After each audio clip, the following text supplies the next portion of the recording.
산부인과 진료를 하는 데 있어서 가장 첫 번째로 우리가 확인을 하는 거는요, 성 경험의 유무입니다.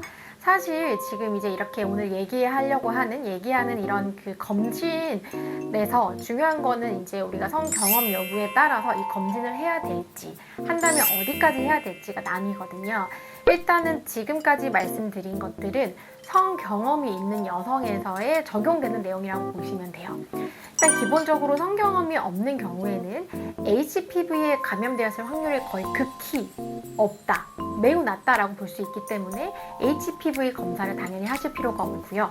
자궁경부암 검사도 마찬가지입니다.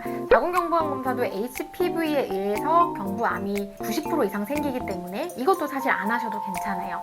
확대 촬영 검사도 이와 비슷한 계통의 검사이기 때문에 안 하셔도 되고요. 이제 STD 검사 같은 경우는 이 안에 성접촉을 통해 전파되는 검사를 포함이 되어 있잖아요. 그 목적으로는 당연히 하실 필요가 없습니다. 하지만 이제 세균성 질염이나 캔디다성 질염을 확인하는 목적으로는 해볼 수 있기는 하는데, 이 두 가지 질염은 증상적으로 사실 너무 확실하게 다르기 때문에 굳이 그 검사를 하지 않고서도 문진이나 어떤 진찰을 통해서도 어느 정도의 질염인지를 의심을 해볼 수 있기 때문에 마찬가지로 반드시 필수적인 검사는 아닙니다. 마지막으로 초음파 같은 경우는 성경험이 없는 여성이라 하더라도 어떤 생리 패턴이라든지 아니면 뭐 생리양, 생리통 같은 경우에 문제가 있을 수도 있거든요. 생리를 오랫동안 안 하는 무월경이나 피가 너무 자주 나는 부정출혈이 있을 수도 있고요.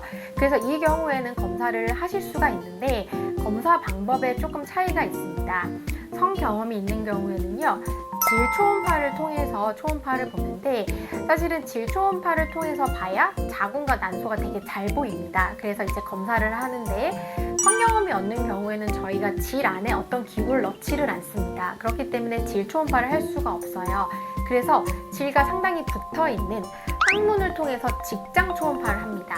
물론 이게 불편하기는 하지만 조금 더 정확성을 높이는 검사가 가능하고, 또 이제 조금 몸집이 있는 살이 있는 경우에는 우리가 다른 외부를 통해서 보는 검사로 정확한 병변을 확인하기가 어렵거든요. 그래서 이제 항문 초음파를 통해서 확인을 하거나, 아니면은 이제 상당히 마른 사람들, 아니면 자궁이 이제 위로 이렇게 배까지 가까이 올라온 상황에서는 복부 초음파가 가능하거든요. 그래서 이런 경우는 방광에 소변을 채워서 소변을 보지 않고 참은 상태에서 보면 자궁이 이렇게 위로 올라오거든요.